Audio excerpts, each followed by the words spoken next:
¿Cómo valoraría el estado de la salud mental de la sociedad ahora mismo?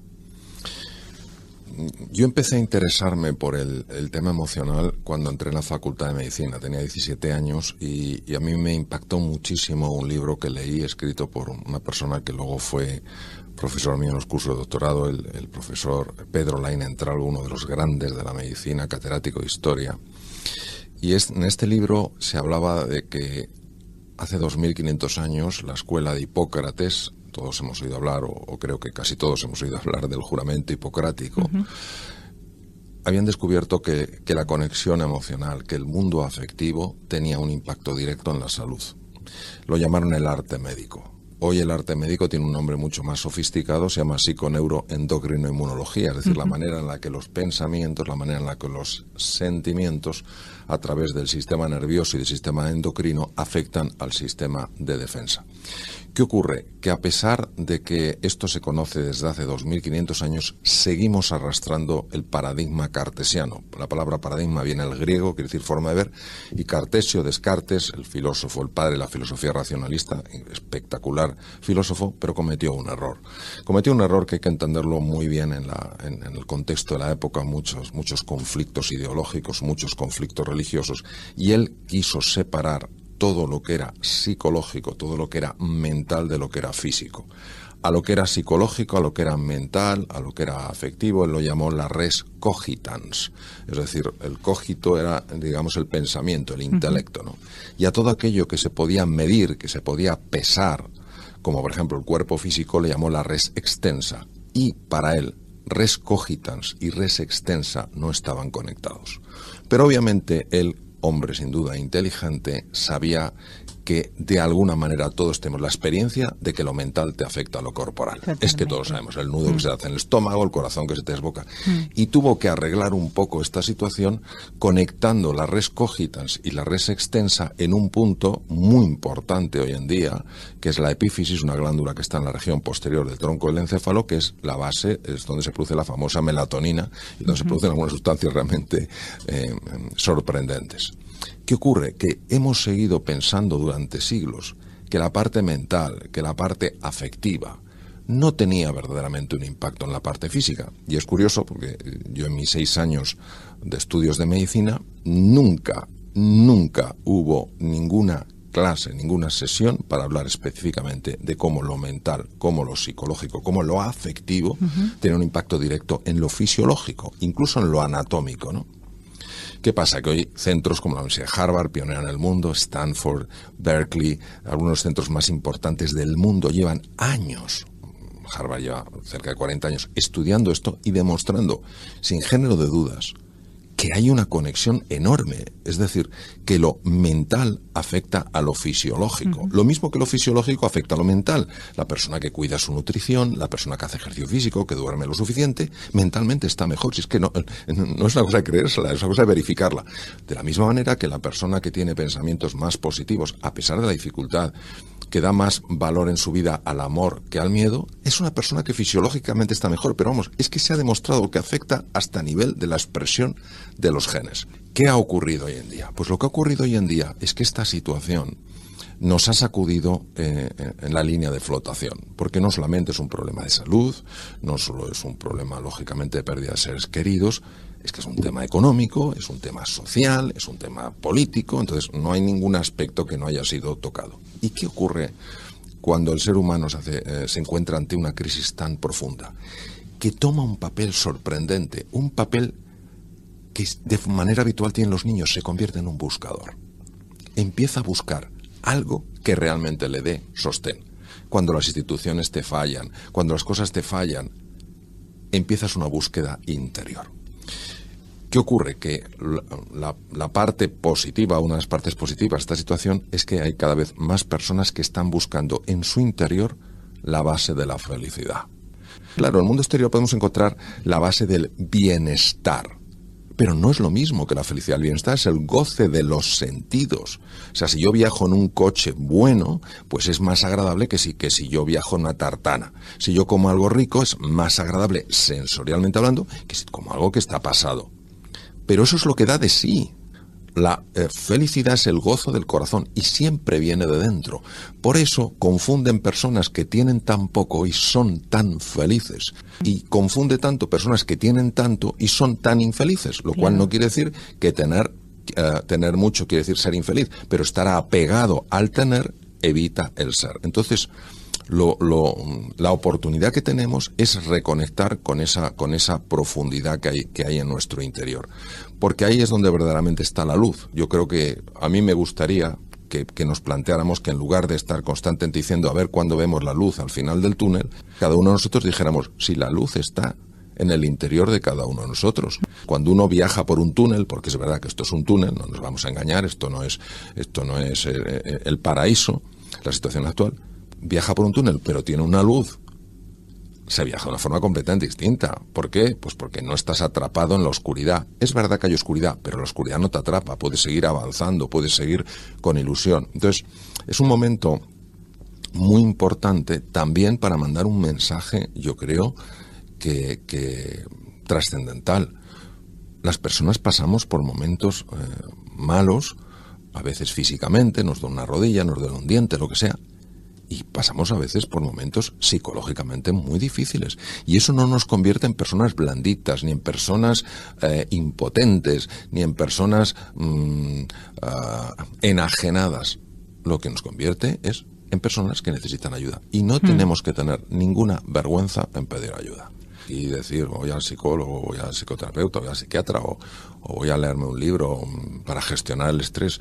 Puede dar una sensación de, qué mal está esta persona. Pues no, me gustaría encontrar una persona, por equilibrada que sea, que no pase por momentos malos, que no pase por situaciones difíciles, que no necesite ayuda. Es más, la situación que todavía no hemos salido de ella, pero que hemos vivido con especial intensidad, nos ha mostrado algo. Nos ha mostrado la fragilidad que tenemos en un instante, en un momento, te cambia la vida. Y la necesidad que tenemos unos de otros. O sea, esta situación lo que llama es a lo más bello que pueda haber, que es a incluir a la otra persona en la ecuación. Salirnos de nuestro egoísmo, de nuestro egocentrismo, de yo, mío, mí, para mí, a un nosotros.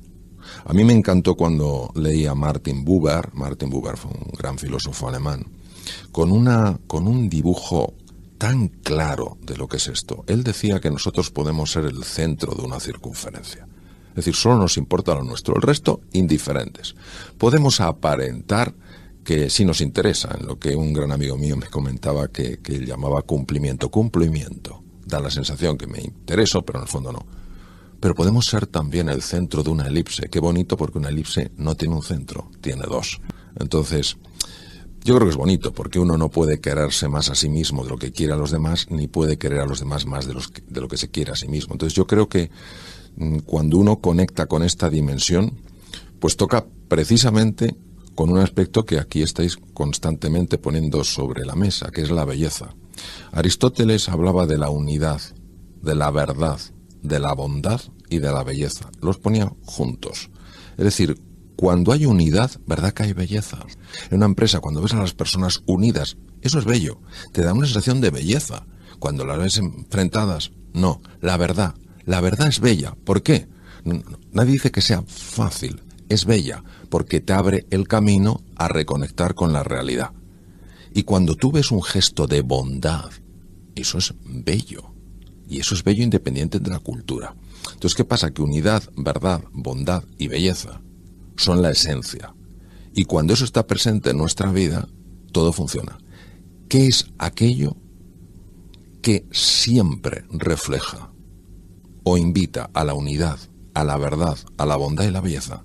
Solo una cosa, el amor. No sé dónde leía que la soledad es uno de los mayores riesgos que hay ahora, ¿no? Para la salud, vamos, que la soledad mata. Fíjate, esto se conoce desde hace años. Es más, me acuerdo en una ocasión, cuando uno trabaja en un hospital, hace hojas de consulta, y esas hojas de consulta se solicita la intervención de otro especialista. Entonces, en el hospital de Pittsburgh, el hospital de Pittsburgh es un hospital importantísimo porque, de hecho, el primer trasplante de hígado lo hizo el profesor Thomas Starzl, precisamente allí en Pittsburgh. Los cardiólogos empezaban a mandar hojas de consulta a los psiquiatras. ¿Por qué? Bueno, porque tenían personas que habían tenido un infarto de miocardio y las veían pues un poco hundidas, un poco tristonas. Entonces, bueno, como los cardiólogos, pues sobre todo en Estados Unidos, estás muy enfocado en tu especialidad, pues pedían ayuda a los psiquiatras. Y con frecuencia iba el jefe de departamento de psiquiatría a consultar. Y una de las cosas que ponía era la importancia de que algunas personas se compraran una mascota. Y los residentes de cardiología empezaron a hacer notitas jocosas sobre la ocurrencia de precisamente el jefe de servicio de psiquiatría de recomendar a algunos enfermos que iban a ser dados de alta que se compraran una mascota. Hasta que este catedrático, era el catedrático de la universidad, se cansó y empezó a llenarles las historias clínicas de información científica que demostraba lo siguiente. Cuando una persona tiene un infarto, es dada de alta al hospital y no tiene ningún apoyo emocional, ninguno, que no tiene familia, no tiene amigos, no tiene a nadie, la posibilidad de reinfartarse, es decir, volver a tener un infarto, se puede multiplicar hasta 6 veces. Una de las cosas, este catedrático de psiquiatría lo que hacía era preguntar a los enfermos, por los que le consultaban, enfermos que habían tenido un infarto, si tenían amigos, si tenían familiares. Aquellos que tenían amigos y familiares, él no ponía nada en la historia. Bueno, ponía a lo mejor, pues yo qué sé, una serie de indicaciones. Aquellos que no tenían a nadie, él les recomendaba que se comprara una mascota. Quien tiene un perrito o quien tiene un gato sabe que son seres que pueden ser muy afectuosos.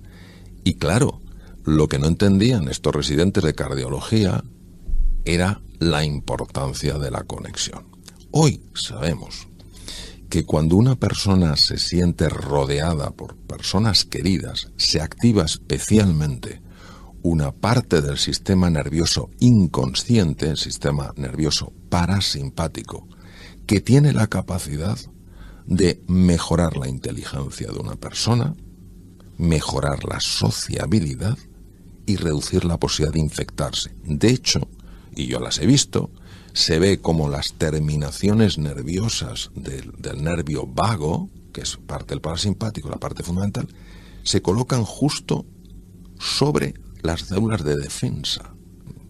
Por eso es tan importante, incluso en una situación donde hay que tener pues una protección por la infección, etcétera, no perder el contacto humano, porque eso es verdaderamente un elemento que ayuda a defenderse del virus. El cerebro, sabemos que tiene la capacidad plástica al siguiente nivel. En primer lugar, puede formar nuevas neuronas. Es falso que no se formen nuevas neuronas. Lo que sí es cierto es que las neuronas no se pueden reproducir, pero sí se pueden formar nuevas neuronas a partir de células madre.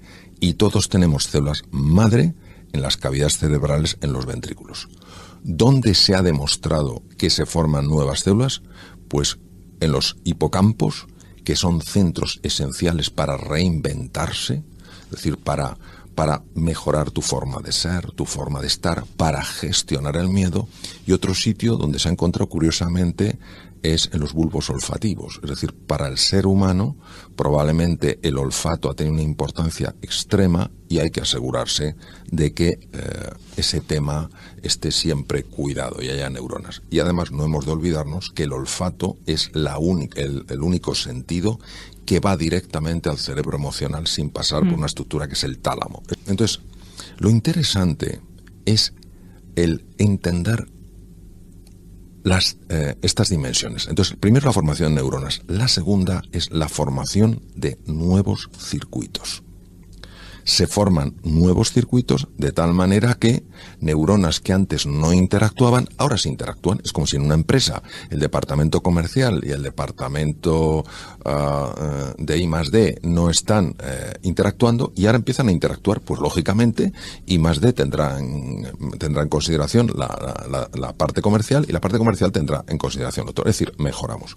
Pero es que además se forman nuevos receptores en las propias neuronas, con lo cual pueden ser más sensibles a determinados temas. Bueno, ¿dónde está aquí la maravilla? La maravilla está aquí en ver que el pensamiento, que es cogito, es decir, es res cogita, no se puede pesar, nadie ha visto un pensamiento andando por la calle, ni le ha podido decir, a ver cuánto pesa usted, tiene la capacidad de alterar la citoarquitectura del cerebro. Es decir, nuestra forma de pensar se refleja en la estructura del propio cerebro. Por ejemplo, una persona que tiene ilusión, una persona que, a pesar de las dificultades, sigue adelante, está comprometida, tiene confianza, mantiene esas ganas de salir adelante, está liberando una serie de factores en el cerebro que favorecen la formación de nuevos circuitos que la convierten en una persona más inteligente, más creativa y más capaz. Ahora bien, una persona que esté constantemente regodeándose en lo negativo, en lo que falta, en lo que no puedo, en lo que no soy, en lo que no llegaré, en lo mal que está en el mundo, es decir, que se está con esa conversación de la que hablaba Freud, que es como una agresión contra sí mismo, sí, está dejándose bañar constantemente por esa conversación. Esa conversación, que es un elemento mental, empieza a producir la liberación, primero en el cerebro, de una cosa que se llama CRH, luego en la glándula hipófisis otra cosa, que es hormona corticotropina, que viaja por la sangre a las glándulas suprarrenales, las cuales empiezan a liberar cortisol.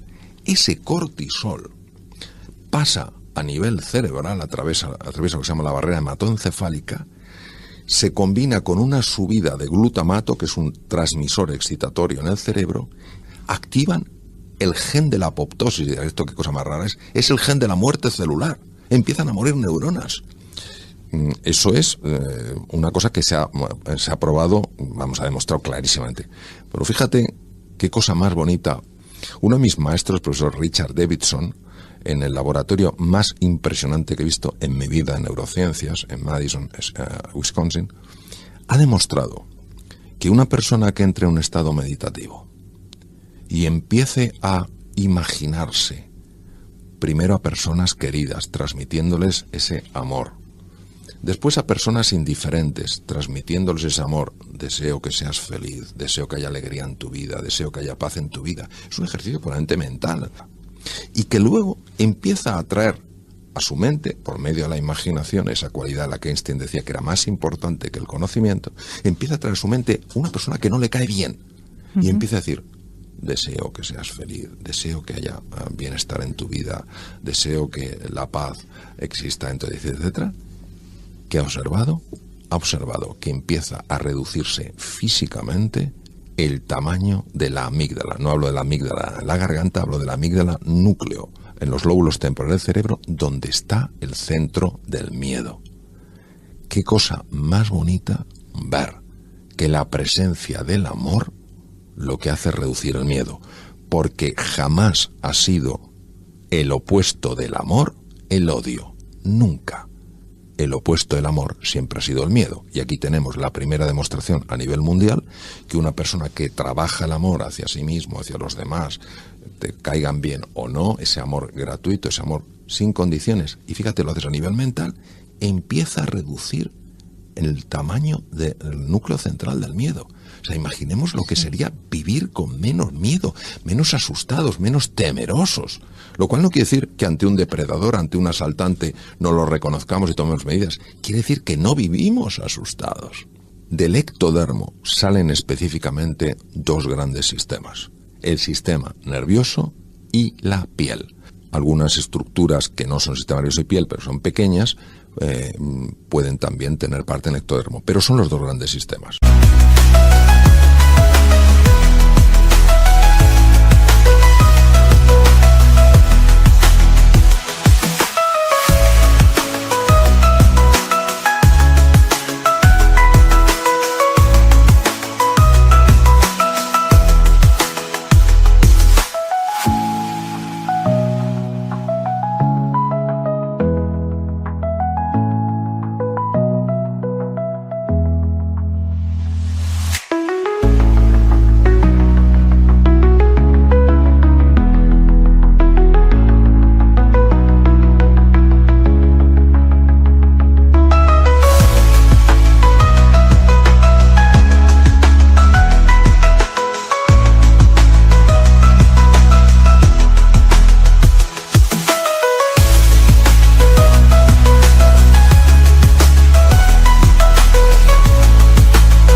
no sale el ectodermo, el tubo digestivo no sale el ectodermo, los huesos no salen del ectodermo, etcétera. La piel sí.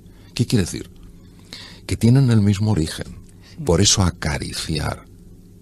Cuando tú estás acariciando a una persona, todo el sistema nervioso está iluminándose con esa caricia. Por eso el cuidado de la piel es muy importante. Porque la piel está conectada directamente con el sistema nervioso. Y voy a contar algo que es precioso, lo voy a hacer breve para no extenderme. Los niños neonatos, niños nacidos muy tempranamente, tienen el gran problema que tienen es lo que se llama la membrana hialina, es decir, no ha madurado su pulmón, los alvéolos, esos saquitos que tienen que abrirse y cerrarse, al no haber desarrollado factor surfactante, que es lo que impide que se queden pegados, se quedan pegados. Esto se llama la membrana hialina. Y claro, estos niños, tradicionalmente, se les trataba con una asepsia excesiva. ¿A qué me refiero? Sí, por supuesto, se les estaban intubados, por supuesto, se les ponían sus sueros, etcétera, pero no se les podía prácticamente tocar. En el Hospital Bellevue de Nueva York, que yo lo visité hace muchos años, el personal de enfermería de una unidad de neonatos empezaron a saltarse la regla. Intuitivamente sentían que estos niños necesitaban caricias. Intuitivamente es que no estaba en ningún libro. Vamos, de hecho, estaba prohibido dentro del protocolo. Y curiosamente, estos niños empezaron a mejorar su función respiratoria. De tal manera que, afortunadamente, dentro del personal facultativo empezaron no a castigar, sino a preguntar y a explorar. Y hoy en día sabemos que acariciar a los niños tiene un efecto en la maduración. Pero no solo eso. Es que esto, por ejemplo, se ha llevado a estudiarlo con ratones.